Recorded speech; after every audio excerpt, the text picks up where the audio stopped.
विभिन्न ठाउँमा पहिरोमा परी आज 13 जनाको मृत्यु भएको छ। पहिरोमा पुरिएर 4 जना बेपत्ता छन्। सिन्धुपाल्चोक, कास्की र बागलुङमा गएको पहिरोमा पुरिएकाहरूबारे थप जानकारी आउन बाँकी रहेको प्रहरीले बताएको छ। यो रेडियो पनि जहिले मरेको कुरा मात्र गर्छ, कहिले यति जना मर्यो भन्छ, कहिले उति जना मर्यो भन्छ। यसो जोगिने उपाय पनि त सिकाइदिए हुन्थ्यो नि। हो भने रेडियोले मरेको मात्र कुरा सुनाउँछ। बरु मिसले अस्ति नै दिनुभएको पेपर थियो नि, त्यसमा केही कुरा छ कि निकाल्दा हेरौँ।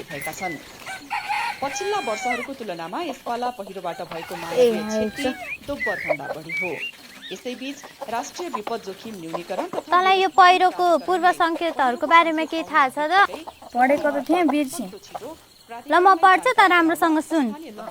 पहिरो जान लागेको कसरी थाहा पाउने त? प्राय सुक्खा रहेको भिरालो जमिन पानी नपर्दै रसाउनु, जमिन भुक्क फुल्नु, भाँसिनु, चिरा पर्नु, धाजा फाट्नु, जमिनमा पहिलेदेखि नै रहेको चिरा वा धाजा फराकिलो हुँदै जानु, रुख बिजुलीको पोल वा घरका खावा ढल्किनु, घरको भित्ता पर्खालमा चिरा देखिनु र बढ्दै जानु, घरका झ्याल ढोका बाङ्गिनु र खोल्न गाह्रो हुनु, जरुवा पानीको मूल सुक्नु वा जमिनभित्रबाट पलाउने पानी धमिलो हुनु, रुख ढल्दै ढुङ्गा माटो सोहोरिँदै आएको जस्तो आवाज आउनु, जमिन मुनिबाट चट्टान फुटेको जस्तो कटकट आवाज आउनु, जमिन थर्केको जस्तो हुनु। नातिनाले राम्रै कुरा पढेछन्। अब यो पहिरो आउन लागेको थाहा पाएपछि के गर्ने? ल बाबु तिमी पढ त।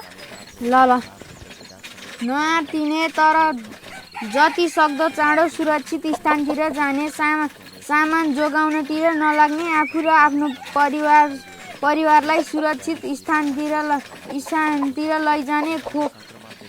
खोल्ची हो यो, म मम्मीलाई भनिदिन्छु नि, राम्रोसँग पढ। बग्ने तर्फ नभाग्ने, दायाँ बायाँ अग्लो ठाउँतिर बग्ने, भाग्ने हो त्यो, बग्ने।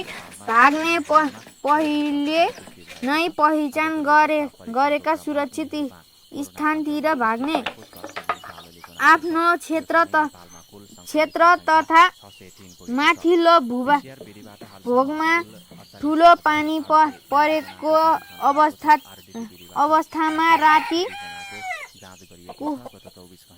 कमसेकम एकजना जागै बस्ने भनेको के हो दिदी? जागै बस्ने भने नसुत्ने। तिनीहरूले काम लाग्ने कुरा पढ फेरि एकचोटि। खोइ ल्याउ त, म आफै पढिदिन्छु। ल सुन्नुहोस् है त हजुरबा। ल म सुन्दैछु। पहिरो आउन लागेको थाहा पाए के गर्ने त? नआत्तिने तर जति सक्दो चाँडो सुरक्षित ठाउँतिर जाने, सामान जोगाउनतिर नलाग्ने, आफू र आफ्नो परिवारलाई सुरक्षित ठाउँतिर लैजाने, खोल्ची बग्ने तर्फ नभाग्ने, दायाँ वा बायाँ अग्लो ठाउँतिर भाग्ने, आफ्नो क्षेत्र तथा माथिल्लो भेगमा ठुलो पानी परेको अवस्थामा राति कमसेकम एकजना जागे बस्ने। बुझ्नुभयो त हजुरबा? बुझी राम्रै कुराहरू छ, त्यही भएर त सुन्न। ए नानी हो, मै खाना आऊ है नानी हो। विपद बारे चासो राखौं, चनाखो बनाऊ। राष्ट्रिय विपद जोखिम न्यूनीकरण तथा व्यवस्थापन प्राधिकरण।